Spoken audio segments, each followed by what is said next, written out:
Começa agora o programa Interação Feminina, o programa pensado em você, mulher. Reflexões, dicas, entrevistas e interação ao vivo pelo 22 99739 2852. Interação Feminina.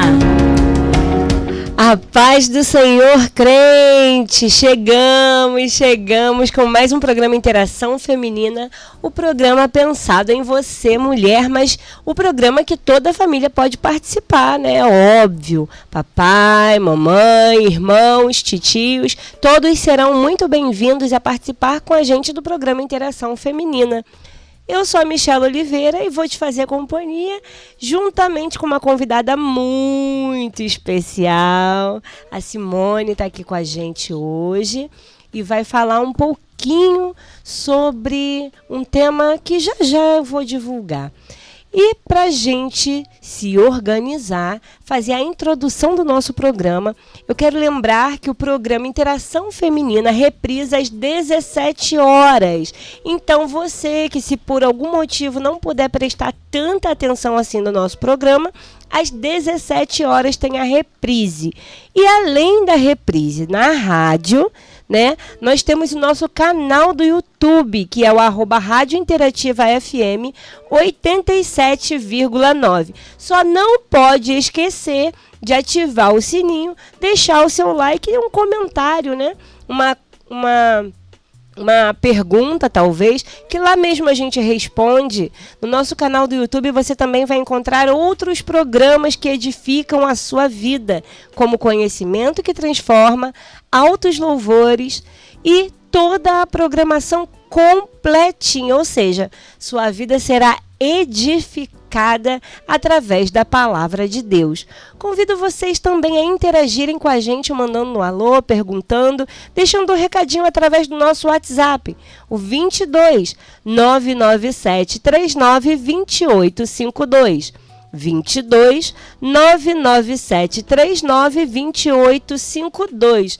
E para a galera que tem aí o Instagram, o pessoal que tem Instagram, segue a gente lá no @radio.interativa. Lá pelo Instagram você também consegue acompanhar as novidades da rádio. E é isso, né? Vocês não têm motivos para não nos acompanhar, não tem desculpas para não acompanhar a Rádio Interativa e a nossa programação que é feita, pensada especialmente em vocês. Sejam edificados através da Rádio Interativa. E agora nós vamos dar aquela desacelerada, né? E vamos refletir na palavra de Deus. O tema de hoje é: renove sua esperança. E o versículo-chave está lá em Isaías, capítulo 40, versículo 31, que diz: mas os que esperam no Senhor renovam as suas forças, voam alto como águias, correm e não ficam exaustos, andam e não se cansam. É bem verdade que em alguns momentos da nossa vida nos encontramos em situações de desânimo, desespero, angústia, talvez um sentimento de que não teremos forças para continuar a nossa caminhada, não é mesmo?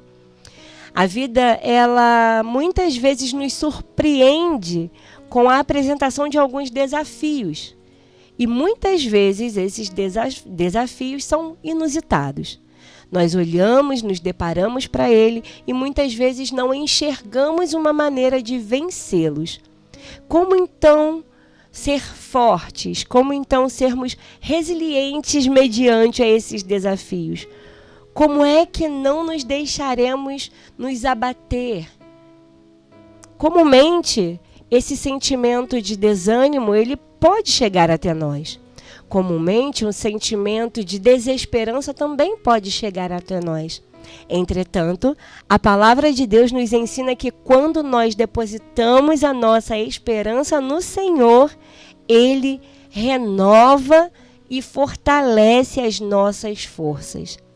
A esperança é uma virtude poderosa que nos mantém firmes diante das adversidades. E ela nos permite enxergar além das circunstâncias presentes e nos leva a confiar no cuidado e na fidelidade de Deus.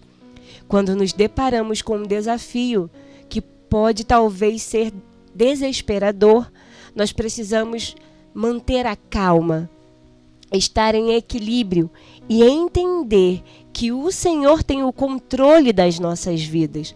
O Senhor tem o controle das situações, das circunstâncias que nos rodeiam, que nos envolvem muitas vezes. E quando nós confiamos no Senhor, nós podemos, de uma maneira diferenciada, observar o seu agir em prol da nossa vida. Quando renovamos nossas esperanças no Senhor, nós somos capacitados a enfrentar qualquer situação com coragem e perseverança.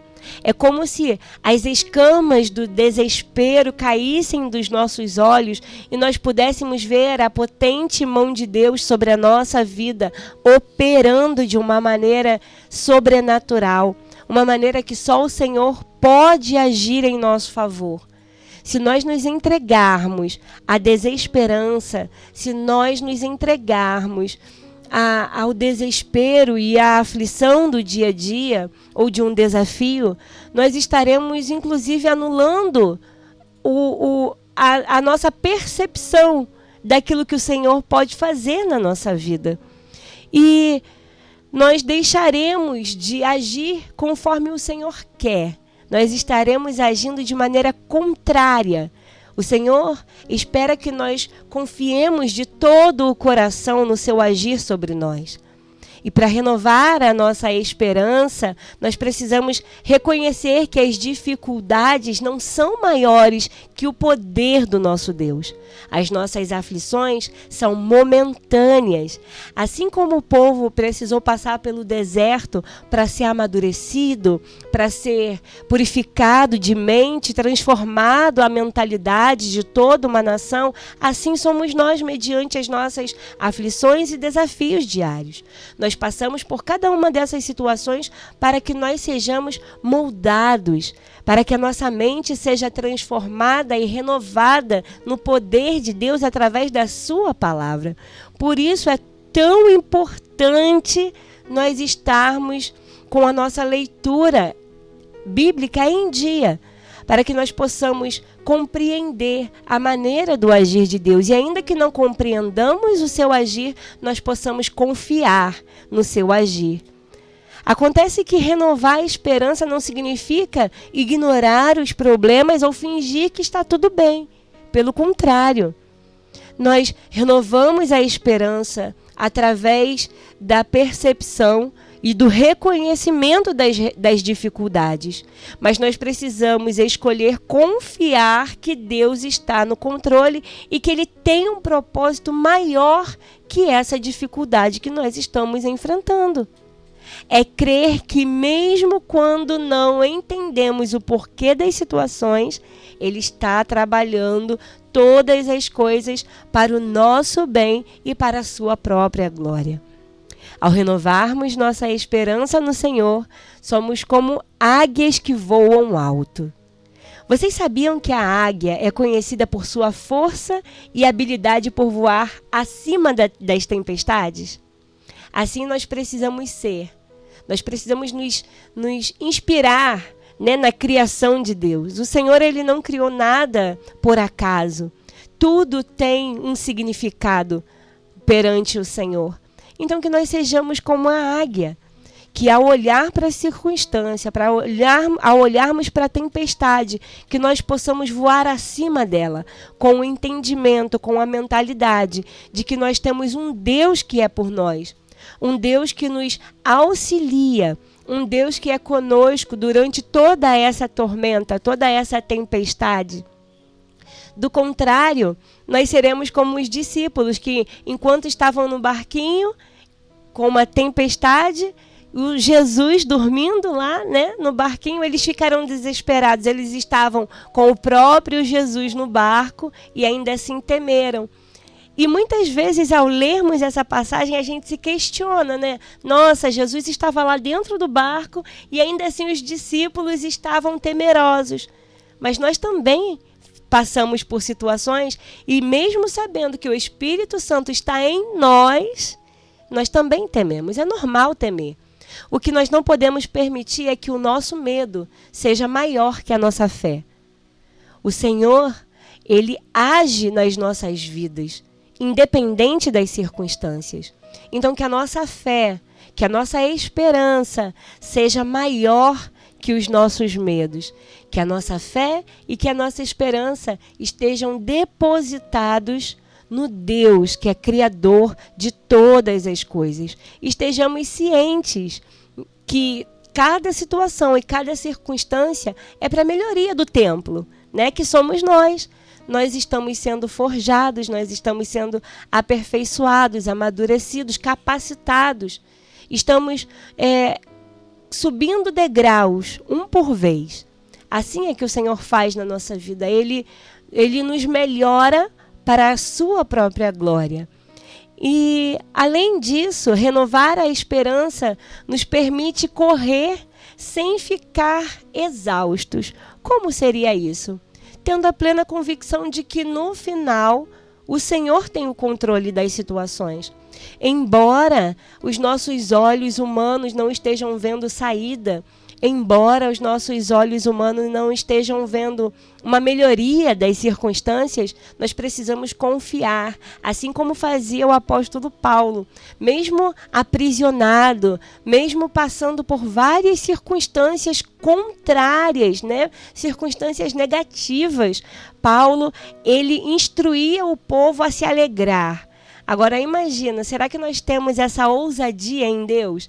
No momento de dificuldade, no momento de perseguição, no momento de tribulação, nós estamos agindo como Paulo, será? Que olhamos para o nosso próximo e o instigamos a buscar a Deus com alegria, mesmo que nós não estejamos passando por uma situação favorável? Bom, por inúmeras vezes a jornada da vida pode parecer cansativa e desgastante, mas quando colocamos a nossa confiança em Deus, Ele nos dá forças para continuar. E o mais incrível é que nós vemos o seu agir e o seu operar, e como é maravilhoso poder contemplar o agir de Deus nas nossas vidas. Esse é o verdadeiro milagre sobre as nossas vidas. Sabermos que temos um Deus que opera milagres em nosso favor. Então, hoje, assim como Paulo, eu quero instigar a sua vida, eu quero te incentivar a ser alegre no Senhor, independente da circunstância e que você esteja passando, porque quando nós decidimos renovar a nossa esperança no Senhor, Ele nos sustenta e nos dá a energia que nós precisamos para perseverar, mesmo nos dias difíceis. Portanto, que hoje você renove sua esperança no Senhor, lembrando-se de que Ele é o Deus que renova as forças daqueles que neles esperam. Confie em seu amor e em seu cuidado, sabendo que Ele está sempre ao seu lado, fortalecendo a sua fé e renovando a sua esperança através do Consolador, que é o Espírito Santo.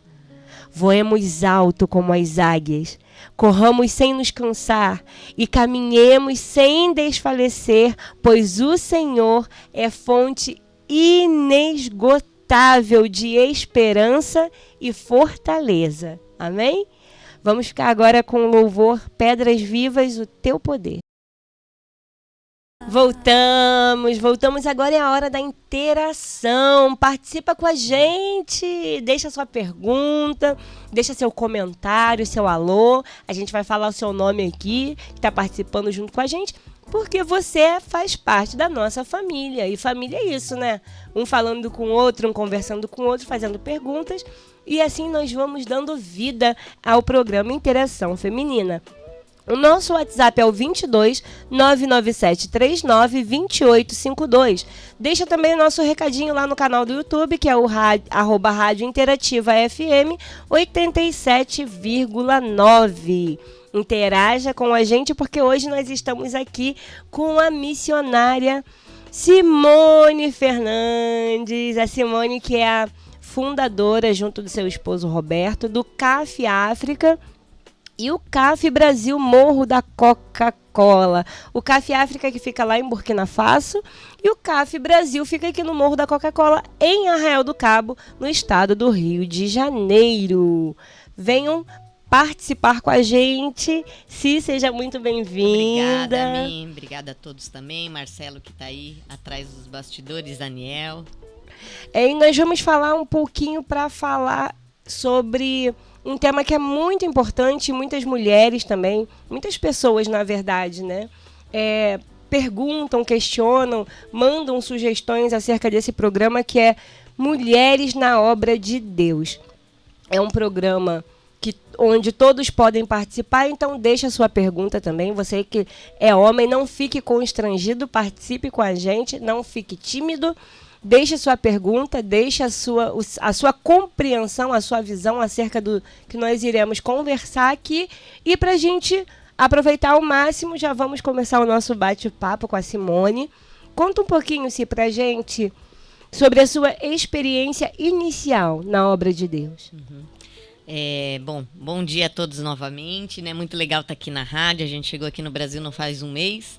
Estamos aqui com o pessoal revendo os trabalhos e vendo como é bom, né? A gente mesmo longe, quando é um propósito divino, ele mantém, né? E a gente vê aqui o Morro da Coca-Cola crescendo, é muito bom isso. Então, Mi, eu comecei a minha vida junto com Deus, quando eu tinha 15 anos, conheci o Senhor Jesus e me entreguei mesmo, né? E eu digo a muitos que falam sobre a sua experiência de conversão, né?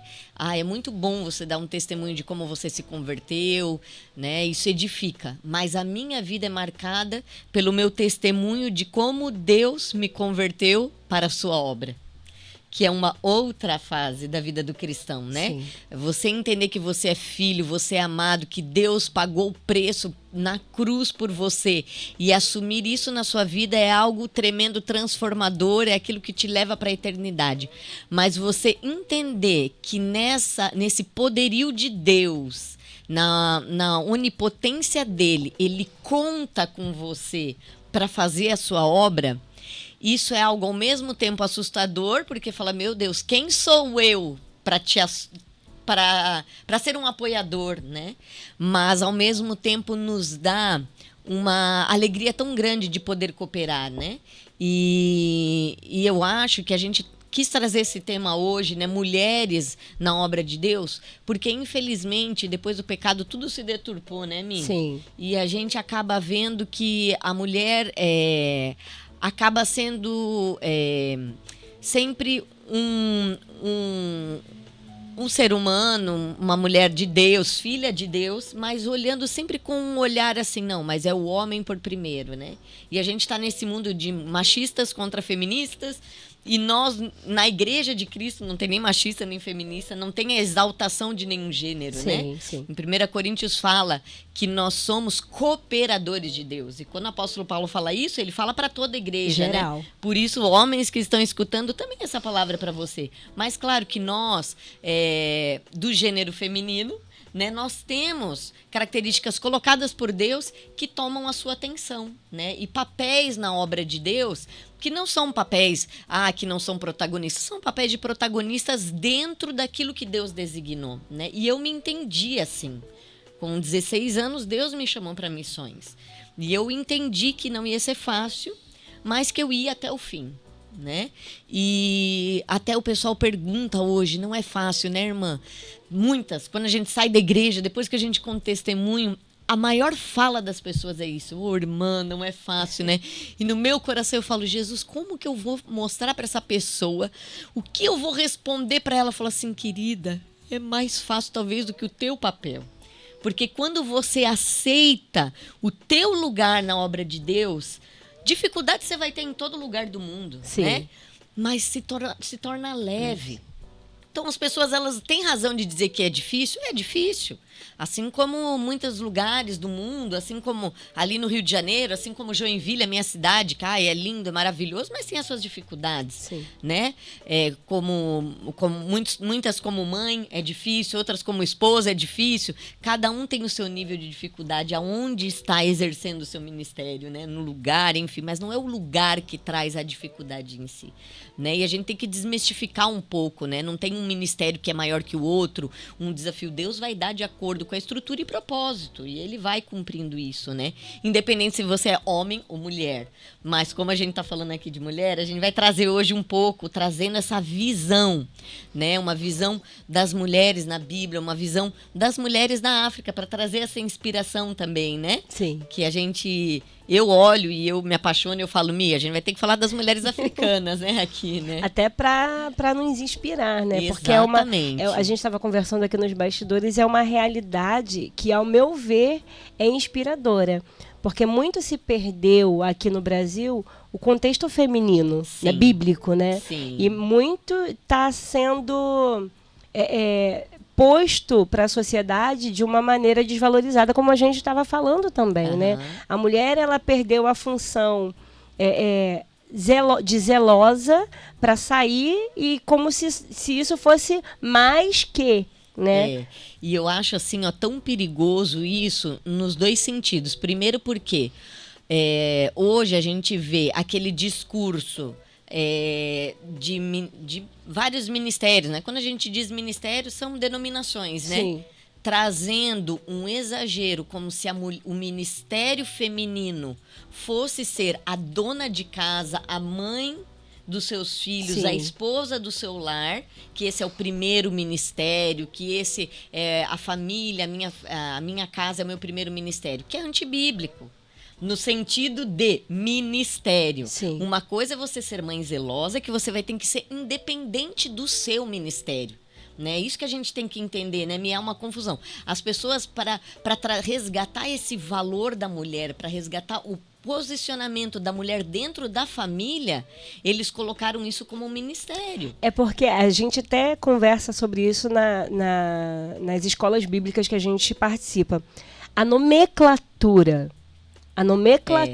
bíblica, hoje em dia, infelizmente, em algumas situações, ela está sendo aplicada de uma maneira incorreta. Exatamente, né? Exatamente. E nós temos que entender que dentro da obra de Deus, ministério é uma coisa, e você como mulher, né, todas elas têm as suas mesmas funções que Deus designou, como mãe zelosa, como uma esposa presente, ajudadora do seu esposo, né, como serva de Deus, como filha de Deus. Sim. Então você não pode perder isso, mas não que isso seja o seu ministério, né? Então esse nosso bate-papo hoje é para trazer essa reflexão, uma profunda consciência para as mulheres que, claro, são pressionadas a serem super mães, super esposas, ativas na obra de Deus, aquela mulher que se doa, que é sábia no falar, aquela mulher influente na sociedade, aquela mulher padrão de Provérbios 31, né? Sim. Que a gente acha que ela é inatingível, né? É que, na verdade, a gente esquece que ali, eu acredito que Deus, ele permitiu, né, com que ali em Provérbios, Salomão enaltecesse as qualidades. Mas quem disse que essa mulher não tinha defeitos? Sim. Com certeza ela tinha, e muitos, Sim. né? E assim como nós, né? Muitos defeitos, né? Não sei a Michela, mas eu tô cheia. Cheia de que meu esposo diga isso, né? Mas nós temos que entender que realmente essa mulher de Provérbios 31, ela é o nosso exemplo, né? Sim. Uma mulher que ela tem a posição na sociedade, que ela tem o papel dela bem preservado dentro de casa, né? O impacto que ela gera na sociedade, o impacto que ela gera dentro da família, né? Então, a gente tem que entender hoje, né? Não é porque eu sou missionária que, então ela é próspera no ministério, ela dá prioridade para o ministério. Não, uma mulher equilibrada, ela dá prioridade cada hora na sua função, de acordo com aquilo que Deus confiou, sim, mas ela nunca vai deixar de aquelas que são casadas de ser boas esposas, né? Aquelas que são mães de ter o zelo e o cuidado e a sabedoria, né? De educar filhos, enfim. Então, eu acho que a gente tem que começar a colocar os papéis nos seus devidos lugares, né? Sim. Ela nunca vai ser maior ou menor que o homem. No reino de Deus, ela tem o mesmo valor, mas como tudo nessa vida, e Deus, ele é o autor dessa sinfonia linda, né, que foi a criação, ele vai colocar tudo em harmonia. Então, para isso, ele tem que destinar cargos, né? Cargos, atividades, tarefas, e para isso ele criou as pessoas com os gêneros com estruturas diferentes, né? Sim. O homem mais forte, aquele que vai estar sendo o sacerdote do lar, carregando a responsabilidade, e a mulher a coadjuntora, a cooperadora, né? Não tem nada disso que o homem é a cabeça e a mulher é o pescoço, né? Onde é que tá isso, né? Então, assim, são coisas que a gente tem que desmistificar nos dias de hoje, porque está tendo os dois excessos, né? Sim. E nós, como filhas de Deus, nós temos que voltar e analisar isso para que a gente possa servir com excelência a Deus e ao próximo, à nossa família, enfim, né? Se há quanto tempo você está servindo ativamente em missões? E conta pra gente um pouquinho de como iniciou a sua trajetória. Então, eu estou hoje como missionária há 16 anos, né? Sou missionária há 16 anos, junto com meu esposo. E desde meus 16 anos, após minha conversão, quando eu me converti com 15, com 16 anos, o Senhor realmente colocou esse desejo, né? Esse destino na minha vida de ser missionária. E isso não aconteceu assim de uma forma mágica, não veio uma constelação de estrelas, se formou no céu e colocou Burkina Faso, né? Mas foi um entendimento de Deus, visto a necessidade e uma chama muito ardente, e depois confirmações bíblicas mesmo sobre a necessidade dos desconhecidos, né? Aonde eu não conhecia aqueles que são inalcançáveis, que são hoje os povos não alcançados pelo Evangelho. E eu entendi o clamor deles, né? Então, depois do meu período ali de adolescência, mesmo assim, o Senhor me direcionou a fazer uma faculdade, e eu naquela ânsia de jovem, querer fazer as coisas tudo rápido, e não, se é para ser missionária, para que eu vou perder meu tempo estudando uma universidade que eu não vou usar, que perda de tempo, eu vou logo para missões fazer formação teológica. Mas não, Deus, ele me orientou claramente, me deu confirmações que eu deveria fazer uma faculdade, e eu, fui realmente fazendo, né? Fiz a faculdade de administração com ênfase em turismo e hotelaria, e nem entendi o porquê, né? E na Bolívia, quando eu estava no meu campo intermediário, né, em 2019, quando eu estava ali com o meu esposo, nós fomos para La Paz para pegar o visto, né? E ali o Evo Morales tinha acabado de entrar há alguns anos no país, ele estava trazendo as tradições, né, a crença da Pachamama, da adoração à Mãe Natureza, muito forte no país. E ele estava inculcando na cabeça de todos os trabalhadores, né, do governo, falando assim, nós não precisamos receber religiões estrangeiras, nós temos a nossa própria religião. E quando eu fui buscar o visto, e eu me apresentei como missionária para chefe da imigração, ela pegou e falou assim para mim, olhou meu currículo, olhou o que eu estava fazendo, ela, para dar o visto, né, para eu permanecer mais de um ano lá, ela falou assim, nós não precisamos de outra religião, eu não sei o que você está fazendo aqui, mas eu não tenho por que dar esse visto para você.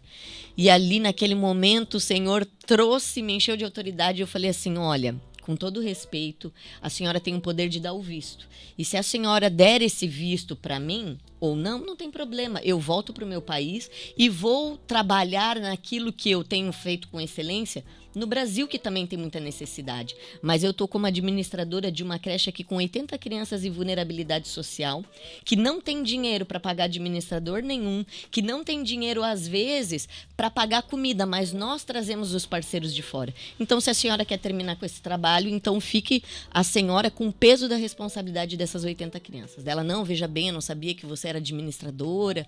Eu falei assim, não, eu sou formada, eu fiz faculdade, e meu esposo fez vários cursos também, a gente está apoiando tecnicamente aqui. Então, naquele primeiro momento, no primeiro ano, eu no campo, eu já senti isso.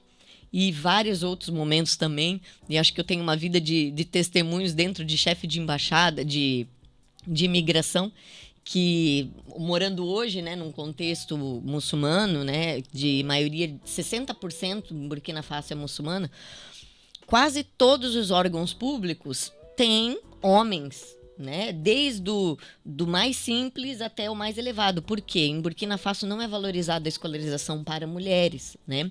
Tanto é que há 5 anos atrás o governo tem incentivado com valores a família que coloca filhas na escola, né? Então eu trato com um mundo de homens lá em Burkina, né? E fui pegar o visto para um outro casal de missionários que estava lá também, e eles como muçulmano, trouxe toda a documentação do CAF e fui pedir para que ele pudesse estender o visto de direito deles de 1 ano para 2 anos, e era possível. Só que isso ia vamos dizer assim, do bom humor e da prestatividade da pessoa, né? Se ela quisesse, ela assinava 2 anos, se ela quisesse, assinava 1 ano. E a mesma situação aconteceu. Ele falou assim: eu não estou entendendo por que a senhora, uma mulher, né, tá fazendo aqui em Burkina Faso. Qual é o intuito da senhora em estar aqui em Burkina Faso como missionária? A senhora quer trazer, a senhora acha que vai trazer aqui uma religião para o nosso país? Uau. E ele muçulmano, bem sério, e eu ali gelei aquele momento. Naquela hora eu falo assim: ai, Jesus amado, cadê meu marido, né? Às vezes a gente pensa assim, né? Porque um homem, ele traz, né, em contextos machistas, ele Sim. traz esse de igual para igual, O equilíbrio, né? Porque ele estava atacando sim a minha fé, claro que estava atacando a minha fé, mas se aproveitando porque eu era mulher. Porque, como nós conhecemos, o burkinabê, ele é muito gentil. E ele, diplomático, podemos dizer assim. Ele não vai chegar e ser agressivo. Só se realmente for muito ignorante a pessoa, que existe em todo lugar do mundo, Sim. né? Mas ele usou disso porque eu era mulher, né? E começou a me menosprezar. E ali, realmente, Deus me deu graça, sabedoria, através da nossa formação, através daquilo que a gente estava desempenhando no social há muitos anos em Burkina Faso. Então ali ele liberou o visto para 2 anos, esse casal de missionários, e compreendeu, né? Mas não é fácil, né? Essa caminhada missionária, ela tem os seus desafios, mas a caminhada da mulher em missões tem outros desafios, né? E, infelizmente, por conta desse mundo machista que a gente vive, né, em vários contextos, né? E qual é a sua percepção, a sua compreensão sobre a importância, a relevância da mulher na obra de Deus? A gente vê na Bíblia, no ministério de Jesus, né, várias mulheres, né, trazendo essa cooperação no ministério de Jesus, né? E são, como é um olhar muito, muito íntimo para as mulheres identificar isso, né?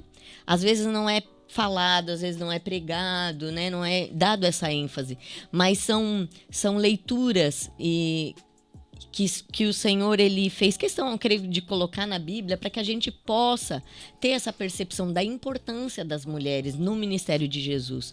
Quando Jesus ali estava ali naquele casamento e pronto já para fazer o seu primeiro milagre, mas ele falou: não chegou a minha hora.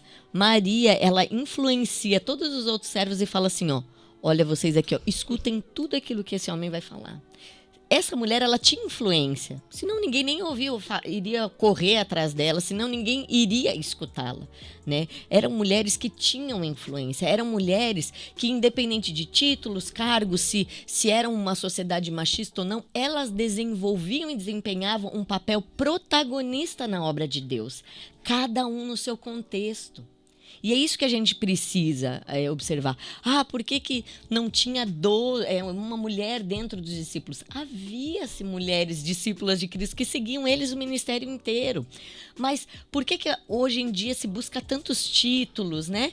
Tanta referência, tanta primazia de nomes? Isso é para mostrar que não importa aonde a mulher vai ser destacada. O que importa é que ela vai estar presente. E na vida de Jesus, mulheres estavam presentes, desenvolvendo papéis que às vezes a sensibilidade do homem não alcança, né? Que é uma das características que Deus colocou na mulher, é essa sensibilidade, é um olhar de mãe, é um olhar mais emotivo, que é da natureza do homem. Alguém precisa ter esse olhar, né? Tanto na vida do ministério de Paulo também, quantas e quantas mulheres. E o que é interessante, quando a gente discorre ali Atos, eu acho tão tremendo a gente observar ali, pegando ali, vamos de repente pegar 3 mulheres ali que desenvolveram papéis de apoio, de cooperação no ministério de Paulo, tão interessante, como Priscila, que a gente sempre fala, Priscila e Áquila, né? Parece uma coisa, né? Quando fala alguém Priscila, gente, Priscila e Áquila. E é muito legal, porque assim, é um casal que era ativo na obra de Deus, né? E Deus quis ressaltar ali o nome da Priscila, né? De alguma forma, o Senhor, ele quis trazer a importância da mulher ali, para que nós possamos ter essa referência, né? Ela era também criadora de tendas, né? Sim. Junto com o seu esposo, que apoiou o ministério de Paulo, mas ela era também acolhedora da igreja ali naquele momento. Ela era era dona de casa também. Então, imagina a carga de responsabilidades. E ela estava desenvolvendo vários papéis ao mesmo tempo que atuando no ministério de Jesus, né? Uma outra mulher que me chama muita atenção é Lídia, né? Uma mulher que não fala do marido, mas essa mulher, eu tenho quase certeza que ela era casada, mas não fala do marido dela, porque destaca a fé daquela mulher que se converteu, abriu a sua casa, ajudou Paulo depois da prisão, enfim, trouxe um sentido para aquela igreja ali naqueles tempos, né? Imagina que mulher influente e rica, né? Para ter uma casa grande, para acolher a igreja ali, né? E ela foi uma protagonista ali no seu tempo, nas suas posses, né? E agora eu também lembro de Dorcas, né? Uma mulher que a Bíblia não fala, mas a gente acha que ela era viúva, né? Porque ela trabalhava, a Bíblia não menciona, né? Mas eu suponho, né? Coisas da minha cabeça. Que ela trabalhava muito com viúvas, né? E uma mulher tão influente, tão indispensável, que todas aquelas mulheres que foram ajudadas por Dorcas se mobilizaram, não só para limpar o seu corpo e aceitar aquilo, mas foram correndo para a cidade do lado. Chama Pedro. Ele pode mudar esse quadro, crendo, né? Buscando o homem de Deus. É loucura, né, gente? Chama alguém para ressuscitar a mulher, pelo amor de Jesus. Tamanha importância que ela tinha dentro da sociedade que ela atuava. Ao ponto das pessoas fazerem uma loucura mesmo. Porque ela é fundamental, ela é relevante para a sociedade dos nossos dias. Olha o olhar daquela mulher, né? Naquele contexto onde tinha tantas mulheres viúvas e talvez ninguém tinha um olhar para ela, só Dorcas, né? E às vezes me faz refletir, né? O que as pessoas vão falar no meu enterro, né? Meu Deus do céu, né? Será que alguém vai correr? Será que alguém vai chorar, né? Porque mulheres que fizeram diferença, né? Mas eu acho que a gente também tem que ver a importância de mulheres desconhecidas, né? Mulheres que não tiveram nenhuma menção ali, né? E foram muitas, né? Independente se é mencionado ou não, as mulheres sempre fizeram um papel muito importante e protagonistas da sua própria história, protagonistas do tempo de Jesus ali para uma família, para uma rede de amigos, para sua comunidade, mas talvez não no mundo, não nos holofotes voltados a ela, né? E essa importância tem que ser resgatada por nós, né? No mundo onde hoje o que importa são likes, onde importa uma referência, ou o que aquela mulher falar, eu vou copiar as frases de efeito, porque são sabedorias, conselhos, né, chaves, enfim. Não é isso que traz, né, uma referência no ministério, na obra de Deus, né? É o legado que ela deixa, independente do efeito que ela faz, se é para uma cidade ou se é para uma pessoa, né? Tem a mesma importância, né? A mulher tem um papel fundamental na sociedade. Assim não fosse, Deus não a teria criado. Né? Como Exatamente. A gente falou no princípio, toda a criação de Deus tem o seu propósito. E os devaneios atuais, né, da sociedade, a distorção dos valores tem influenciado de uma maneira muito negativa os princípios bíblicos. E a gente precisa estar atento e sensível a isso, porque muitas vezes a gente reconhece, né, que está contra a palavra do Senhor, mas outras vezes ele vem de uma maneira muito sutil e acaba mesmo corrompendo o nosso entendimento bíblico e distorcendo a nossa compreensão acerca do papel da mulher na sociedade, dentro da sua própria casa, dentro do seu ambiente de trabalho. E nós precisamos estar atentos àquilo que o Senhor tem na nossa vida para, através da nossa vida, realizar aquilo que Ele tem por objetivo. Né? Isso mesmo. E existem diferentes chamadas. Isso é uma realidade. Uhum. Como é que a gente pode identificá-las? Então, eu acho que é um perigo, né, a gente até falar assim, também é uma coisa criada pela igreja hoje, chamadas, né? Cada um tem uma chamada. Nós somos chamados para servir, ponto. Essa é a chamada da palavra de Deus, né? E ali em Colossenses 3:23, para mim é muito claro essa chamada. Tudo que foi colocado na tua mão para fazer, faça como se fosse para o Senhor, né?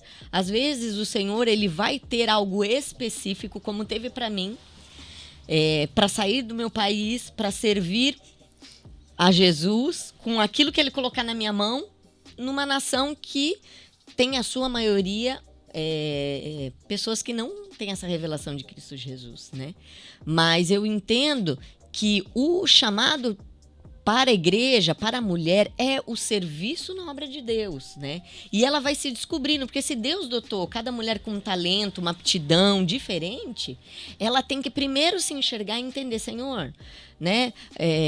O Senhor colocou em mim um dom de conselho, né? As pessoas se aproximam. Eu lembro de uma mulher que uma senhora pobre em Burkina, mas pensa numa... Bom, como muitos, né?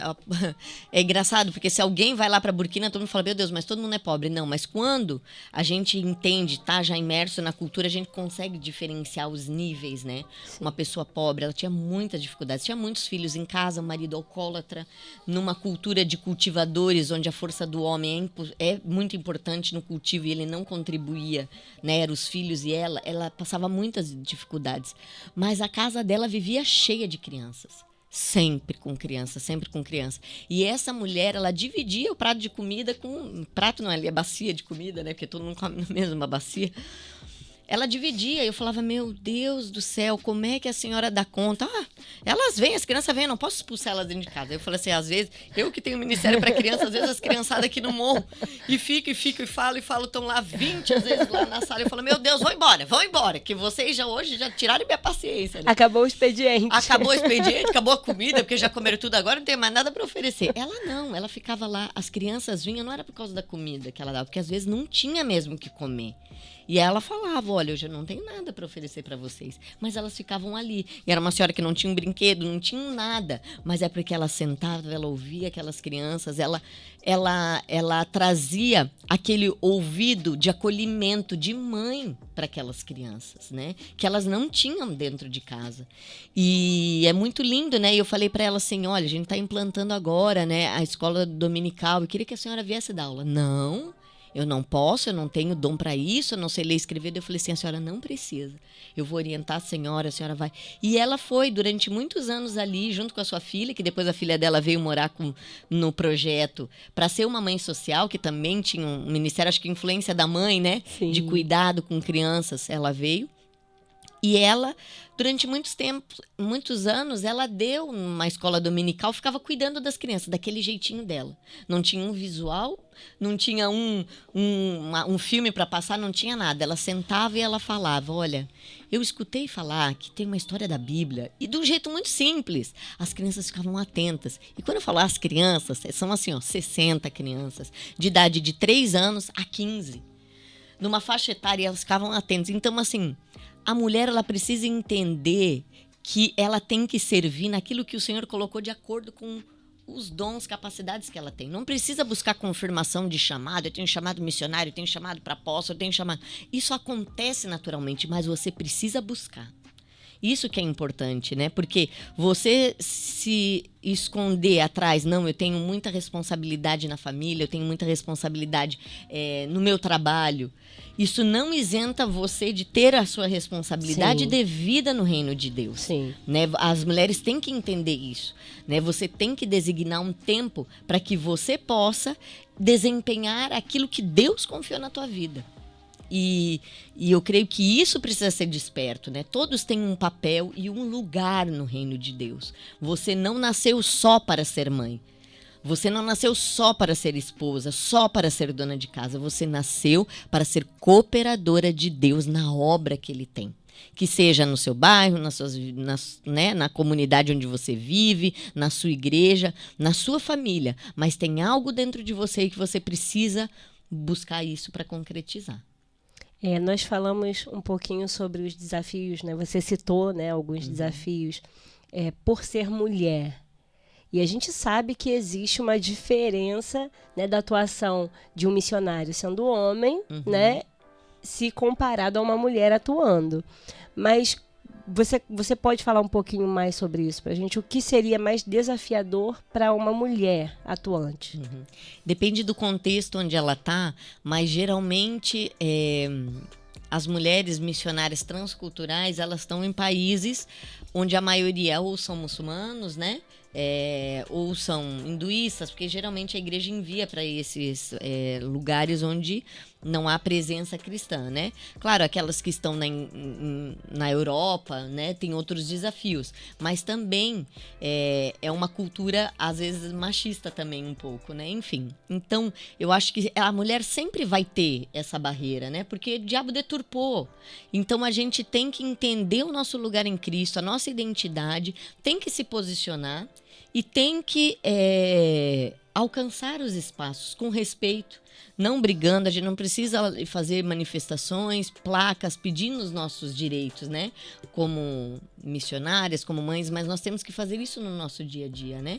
Eu lembro que nós estávamos com uma dificuldade em Burkina há 5 anos atrás, sobre um terreno. Nós tínhamos a promessa que Deus iria nos dar para comprar um terreno, e para ter um terreno para construir o orfanato, porque as crianças moravam em casas muito adaptadas e a situação de estrutura era muito precária, era muito ruim adaptar quartos, né, para as crianças, enfim. Então Deus deu essa promessa para nós e a gente começou a procurar e nós soubemos que tinha um loteamento que a prefeitura estava fazendo e que eles estavam cedendo terrenos para associações, né? E ali eu mandei um nativo, um coordenador nosso, para ir lá, e ele falou: olha, não dá, porque tem que ter influência, tem que ser pessoas assim. E a gente, buscando em oração, eu falei assim: não, eu vou buscar um gabinete com o prefeito e ele vai ter que me escutar ao menos, né? E vamos ver a partir dali, né? E o Beto, ele é muito envolvido com a obra de evangelismo, né? Do seminário através dos obreiros dos povos não alcançados, mas a parte administrativa fica muito comigo, né? Sim. Esse foi... É uma habilidade, né? É um dom. Então, eu fui lá e eu sou insistente, né? Eu falei assim: esse prefeito vai me escutar hoje, né? Porque hoje era dia aberto para escutar as pessoas, né? No gabinete lá. Fiquei das 8 da manhã até 1h da tarde e esse homem não me recebeu. À 1h da tarde eu já estava com fome, porque eu tenho horáriozinho de comer, não tem muita reserva. E eu falei assim: Jesus, eu não acredito que eu tô aqui. E ali na prefeitura eu falei assim: ai, Senhor, eu acho que eu vou desistir, eu vou embora para casa, né? E o Senhor falou assim: fica só mais um pouquinho. E eu fiquei até 14h30, achando que nada tinha acontecido, né? E eu saí de lá, imagina, né? Mulher, né, emotiva, nem todas as mulheres são assim, mas a maioria são assim, chorando, né? Cheguei no carro, comecei a chorando com aquela coisa de frustração, Deus. Passei um papel de bobo o dia inteiro lá na prefeitura, né? E deu umas 5h da tarde, o assessor do prefeito falou assim: ó, amanhã de manhã o prefeito vai te atender às 7 em ponto, antes de um casamento, porque ele assassina um casamento. E ele falou assim pra mim, me atendeu às 7 horas, falou assim: olha, então, eu te vi ontem o dia inteiro aqui, e a gente, como estrangeiro, né, é um destaque, né? Porque Sim. todos negros, eu branca ali, né? Não Sim. tinha como homem não me ver. Sim. E ele passava, saía aí em várias salas de reunião, recebia. E era só homem, só recebendo homem ali. E eu assim, meu Deus, esse homem ele vai me transformar em invisível, ele não vai nem falar, eu recebo outro dia, nem mentir pra mim, nada. Não falava nada comigo, nem me cumprimentava. E ele falou assim, eu observei que você permaneceu ali e eu acho que o que você tem pra me falar é muito importante. Porque você não ficaria o dia inteiro aqui na prefeitura, né, se não tivesse algo. E eu falei, em 15 minutos eu expliquei todo o projeto CAF para eles, tudo aquilo que nós iríamos fazer. E ele falou, tá bom. Não deu 2 meses, esse homem assinou o terreno para o CAF, né? Foi algo assim muito de Deus. Mas assim, se a gente assume esse papel de dificuldade no campo, porque eu sou mulher, porque eu sou missionária solteira, porque eu sou missionária casada sem filho, porque eu tô num país muçulmano, a gente se acomoda e deixa de fazer aquilo que a gente veio para cumprir, né? Então, eu acredito que em tudo, em todo lugar, a gente tem que superar as barreiras, parar de aceitar essa deturpação, né, das dificuldades. A mulher é muita e temos que fazer o nosso papel independente das adversidades, né? Tem adversidades? Tem, diferentes em vários contextos, né? Mas Deus vai dando escape de cada uma delas, né? Sensacional. E como é que as mulheres podem se preparar para atuar de maneira mais efetiva e eficaz na obra de Deus? Essa pergunta ela é bem ampla, sabe, Mi? Porque às vezes a gente coloca muitas regras para servir, né? Mas a gente também não pode menosprezar a necessidade do preparo, né? Então são coisas diferentes. Mas eu acho que a gente tem que... Quando eu fui chamada para missões ali em 1900 de bolinha, não vamos falar, né, de datas aqui, era um contexto onde se mandava missionários, onde a igreja ela era muito do movimento do sentir, né? Vamos sentir, vamos enviar, era aquela emoção. As igrejas mandavam missionários despreparados, colocavam em cima de púlpitos pessoas sem formação, né, teológica. E eu acho que hoje a gente chegou no extremo que a gente só escuta dos jovens hoje, fala assim, não, eu vou fazer uma faculdade, depois eu vou fazer esse curso técnico, depois eu vou fazer isso, para depois ir para o campo missionário, né? Eu acho que tem que ter um equilíbrio tanto em missões quanto para qualquer outra responsabilidade que você vai subir na obra de Deus, né? Porque hoje eu vejo de uma forma talvez um pouco mais equilibrada. A pessoa pergunta para mim, Simone, para ser missionário, o que eu preciso fazer? Eu falo, depende. Tem que olhar a sua vida, tem que olhar o seu histórico, né? E tem que perguntar a Deus o que o Senhor tem para mim. Porque cada campo, cada realidade vai ter uma necessidade diferente que eu desconheço. Então, como que eu posso dar uma receitinha fechada, né? E hoje, vendo as missionárias na África, burkinabês, eu desmistifiquei muito isso, né? Hoje a gente trabalha muito para obreiros locais, né? Para fomentar essa chamada em obreiros locais, né? E eu lembro uma vez que o Roberto chegou em casa depois de 3 dias de oração, que a gente tem o costume de fazer jejum de Esther, né? Eu não dou conta pessoalmente, né, de fazer o jejum de 3 dias, né? Mas os homens geralmente vão para a igreja, ficam lá 3 dias se consagrando, né? E era às 5 da manhã, ele acorda e com barulho, né? E os africanos acordam muito cedo, né? Com barulho, mas que barulho estranho, que barulho estranho. E ele fala que ele saiu da igreja, e a igreja nas tribos, né? É o descampado de terra, assim, Sim. né? Faz um descampadão lá de terra, e é aquela terra bem vermelha, né? E tava lá a mamãe Maria, de mais de 80 anos, certeza absoluta, porque a gente pergunta a idade para ela, ela fala que ela não sabe quantos anos ela tem, mas bem encurvadinha, ela anda encurvadinha, porque é agricultora a vida toda de amendoim, então danificou assim, né, a saúde dela, e ela encurvadinha, varrendo ali o chão, né, daquele descampado lá, né, deixando bem limpinho, tirando todas as folhas. E o Roberto rápido falou, meu Deus, mamãe Maria, deixa que eu te ajudo, porque as vassouras não tem cabo. É Sim. tudo só aquela piaçava direto no chão, né? E daí o pastor que morava na casa da frente, né? Olhando aquela discussão, o Roberto tentando falar francês com ela com a vassourinha na mão, olhando pro Roberto, não entendendo nada que ele tava falando e não entregando a vassourinha, né? Daí o pastor falou assim, ó, ô missionário Roberto, quer roubar o ministério da Mamãe Maria? Então eu acho que são essas coisas que a gente aprende no campo missionário que traz a simplicidade e realidade do que Jesus quer para cada um, né? Assim, você às vezes coloca um enaltecer tão grande em títulos e cargos e você esquece que, às vezes, o ministério daquela mulher é só varrer.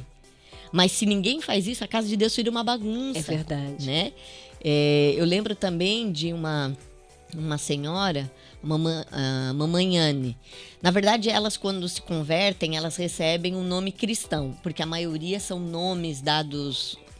na nossa região ali, né, nas regiões próximas a Bobô de Olaçô, onde as tribos são animistas, se dão nomes dados a deuses, né, então com significados estranhos, então a pessoa quer mudar de nome, né, então ali ela foi batizada com Mamãe Anne, e todo mundo é mamãe também, né, daí a Mamãe Anne, ela se converteu e ela era esposa do chefe do feitiço. Ela com mais outras mulheres, como a cultura lá é polígama, né? Então, ela tinha outras co-esposas, que eles chamam de co-esposas. A esposa do teu marido é tua co-esposa. Ela tinha outras co-esposas, mas ela tinha muitos filhos, né? E ela permaneceu na fé de uma maneira muito difícil, porque, imagina, o homem que era responsável do feitiço, a mulher dele converte. Então, ela foi ali uma rejeitada entre as outras esposas do marido, entre o próprio marido, mas ela permaneceu firme na fé e ali na realidade dela, ela trouxe todos os filhos dela e alguns filhos das outras esposas para Jesus. Né? E depois da morte do seu esposo, ela continuou sendo referência de sabedoria para todas aquelas mulheres. Que Deus deu isso de sabedoria, as pessoas vinham buscar conselho e voltaram a buscar o conselho, mesmo depois ela sendo crente, né? Quem conhece a Mamãe Anne? Só aquelas pessoas ali de Moami, mas que fazem a diferença para aquela realidade, né? O ministério dela é esse, né? O que elas se prepararam? Foi o Espírito Santo que preparou cada uma delas, né? De acordo com a sua necessidade, a igreja apoiou uma ou outro, mas elas não tiveram formações teológicas, elas não tiveram, né? Até as nossas mamães sociais hoje, né? Nós temos um orfanato hoje, que a gente fala orfanato para o brasileiro entender, mas são casas-lares, casas-abrigos para crianças em vulnerabilidade social. Então, nós temos órfãos, nós temos crianças que estão com a tutela provisória, até a família se tranquilizar, questões de violência, enfim. Então, nós construímos e Deus nos deu a direção de construir casas com máximo 8 crianças em cada casa, para transformar eles numa família, né? Não só numa criança a mais dentro de um lar, né? Sim. Então, ali a gente contratou ano passado 6 mães sociais para estarem ali com as nossas crianças. E a formação dessas mães sociais é uma vida de oração. A gente não consegue, eu não consegui criar nenhum padrão, e foi engraçado porque foi uma psicóloga aqui no Brasil, porque eu nunca contratei dessa forma pessoas, e ela falou assim, Simone, vamos fazer uma contratação para essa mulher. Eu falei assim, o que eu vou colocar como exigência do cargo? Porque a gente está tratando de coisas espirituais, mas eu preciso ter também aptidões. E se eu pego as 6... vocês vão falar, meu Deus, mas a única coisa que elas têm em comum é realmente o serviço à obra de Deus, né? A maioria delas são analfabetas, a maioria delas, mas elas são boas mães, né? Qual é a formação delas? Ser mãe. E todas elas têm desempenhado um ministério na vida daquelas crianças transformador no caráter de cada uma delas. Então, eu não posso padronizar uma formação, eu não posso padronizar. O que as mulheres elas têm que entender é o seu papel dentro do reino de Deus. E isso elas têm que buscar. Elas têm que ir buscar conhecer e ajudar, né? Tudo se começa dentro da nossa casa, sim, né? Se você é uma boa dona de casa, se você é uma boa mãe, você vai levar para a igreja, vai levar para a sua comunidade esses aspectos, né? Sim. Então é só começar assim, né? E não espiritualizar, né? E buscar cargos e títulos, porque não é esse o objetivo do reino de Deus aqui na Terra, né? E isso é algo que tem frustrado muita gente, né? Almejar um cargo colocando de lado aquilo que Deus, né, que Jesus veio na Terra para nos ensinar a ser, que é o servir. É o mais fácil. Exatamente. É o mais fácil, né? É. E como é que você enxerga a realidade das mulheres atuantes no Brasil quando comparadas às mulheres africanas na questão da disponibilidade do servir? Eu acho que eu sou meio suspeita de falar, né? Porque eu sou admiradora dessa garra, dessa disposição das mulheres africanas, né? Elas me ensinam muito, né? Às vezes a gente, como missionário, vai lá pensando que a gente vai ensinar alguma coisa, mas são eles que nos ensinam, né? E a realidade de tribos é uma realidade muito desafiadora, porque as mulheres carregam baldes na cabeça a longas distâncias, lenha na cabeça, troncos. Gente, é absurdo. É absurdo. Coisas que, assim, homens às vezes não dão conta de fazer o serviço braçal que a mulher africana faz, né? E elas têm muitos filhos. E elas não têm esses serviços, né, que no Brasil tem as comodidades, né, de uma vida moderna tem. E ainda assim, elas geralmente são as protagonistas das igrejas protestantes. Nós temos lá uma realidade só de 4%, né, de presença evangélica em Burkina Faso. Nós fomos pregar numa igreja de uma outra aldeia, que nós estávamos fazendo um culto embaixo das árvores. Ainda nós não tínhamos templo, e eu sempre com o ministério infantil de um lado e o pastor, o evangelista, os missionários numa outra árvore lá no canto. E nós estávamos fazendo a tradução para a Bíblia Samblá, da língua Samblá, né? E eu perguntei, Beto, será que a gente tem já a parte que está traduzida sobre a história, eu nem lembro se foi acho que era do Bom Samaritano. Eu nem lembro se é exatamente se eu peguei o capítulo inteiro ou só a parte, e eu gravei, eu falei assim, coloca no meu celular, o pastor que estava fazendo a tradução, coloca no meu celular que eu vou contar. Tem sempre alguém que me traduz na língua, mas eu quero que, numa língua de Ulá, que é uma língua que todos conhecem, mas eu quero que eles escutem na própria língua deles, né? E daí eu mostrando as imagens e o áudio, né? Daqui a pouco, o pastor estava pregando lá e era de uma árvore para outra, né? Ele saiu do culto dos adultos e foi para cá, e ela falava assim... Ela pegava na minha mão, eu com o celular, ela pegava na minha mão e falava, meu Deus do céu. O pastor teve que sair de lá para traduzir, porque eu não entendi o que a mulher estava falando, né? O que ela tá falando? Quer pegar meu celular? Quer escutar de novo? O que ela estava falando? E ela falava assim, ó... essa palavra que você está trazendo para nós, ela é muito doce aos nossos ouvidos. Eu preciso que você faça alguma coisa para que esse áudio chegue aos ouvidos da minha tribo. Eu vou levar, coloque isso aqui no meu celular. E o celularzinho dela era aquele celular analógico que nem tinha como. Eu acho que ela nem sabia que não dava num celular, né, Android para um analógico. Sim. Assim.